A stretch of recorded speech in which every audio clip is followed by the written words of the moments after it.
বিসমিল্লাহির রহমানির রহিম।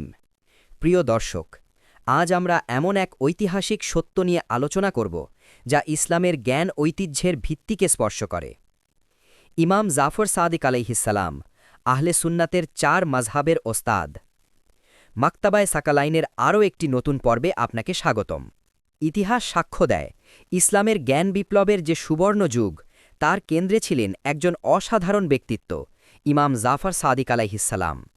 তিনি কেবল একজন আধ্যাত্মিক নেতা নন, তিনি ছিলেন হাদিস, তাফসির, ফিকহ, দর্শন, রসায়ন, প্রাকৃতিক বিজ্ঞান সর্বক্ষেত্রে এক অনন্য দিশারি। এটি কোনো একক মতের দাবি নয়।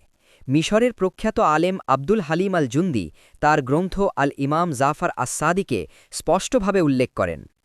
ইমাম আবু হানিফা এবং ইমাম মালেক উভয়েই ইমাম জাফর সাদিক আলাইহিসসালামের শাগরিদ ছিলেন এবং তার জ্ঞান দ্বারা গভীরভাবে প্রভাবিত হন।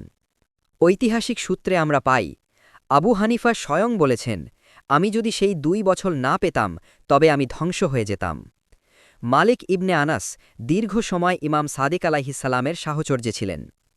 মালেক ছিলেন মোহাম্মদ ইবনে ইদ্রিস আল শাফেয়ীর শিক্ষক, আর শাফেয়ী ছিলেন আহমদ ইবনে হাম্বালের ওস্তাদ প্রায় ১০ বছর ধরে। অতএব একটি বুদ্ধিবৃত্তিক সিলসিলা আমাদের সামনে স্পষ্ট হয়। জ্ঞান শৃঙ্খলের মূল উৎস ইমাম জাফর সাদিক আলাইহিসসালাম, আর সেখান থেকে ৪ মাযহাবের ইমামগণ প্রত্যক্ষ বা পরোক্ষভাবে উপকৃত। এখন এখানে একটি মৌলিক প্রশ্ন উঠে আসে, যদি ৪ মাযহাবের ইমামগণই তার ছাত্র হন, তাহলে অনুসরণ করা উচিত কাকে? শাগরিদকে নাকি মূল ওস্তাদকে?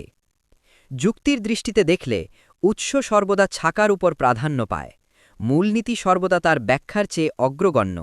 যেখানে বিশুদ্ধ ঝর্ণা রয়েছে, সেখানে কি কেউ শুধু তার নালা থেকে পানি নিতে চায়? ইমাম জাফর সাদিক আলাইহিসসালাম কেবল একজন ফাকিহ ছিলেন না, তিনি ছিলেন আহলে বাইতের ধারাবাহিক ইলমের উত্তরাধিকারী। তার জ্ঞান ছিল সরাসরি রসূলুল্লাহ সাল্লাল্লাহু আলাইহি ওয়া আলিহি ওয়াসাল্লামের পারিবারিক সূত্রে প্রাপ্ত, যা রাজনৈতিক ক্ষমতার পরিবর্তনের সাথে পরিবর্তিত হয়নি। এখানে বিষয়টি কোনো বিভাজনের আহ্বান নয়, বরং একটি বৌদ্ধিক পুনর্বিবেচনা। আমরা কি অনুসরণ করছি? ঐতিহাসিক প্রথা নাকি জ্ঞানের আসল উৎস? ইসলামের ফিকহ ও ইলমের যে বিশাল ভাণ্ডার আজও টিকে আছে, তার মূলে যদি ইমাম জাফর সাদিক আলাইহিসসালামের অবদান স্বীকৃত হয়, তবে তার ইমামত, তার নেতৃত্ব এবং তার ইলমের কেন্দ্রীয়তা নিয়ে নতুন করে ভাবা কি অপরিহার্য নয়? এই প্রশ্নের উত্তর প্রত্যেক সচেতন মুসলমানকে নিজেকেই খুঁজে নিতে হবে। জ্ঞান কোথা থেকে এসেছে এবং আমরা কাকে অনুসরণ করলে সত্যের কাছাকাছি পৌঁছতে পারব? আমি এইচএইচএস আসিফ আলী ইমামি, সৌজন্যে মাকতাবায়ে সাকালাইন, বাংলাদেশ। প্রিয় দর্শক, আজ এখানেই বিদায় নিচ্ছি। দেখা হবে নতুন এক পর্বে। আল্লাহ হাফিজ ওয়া নাসের।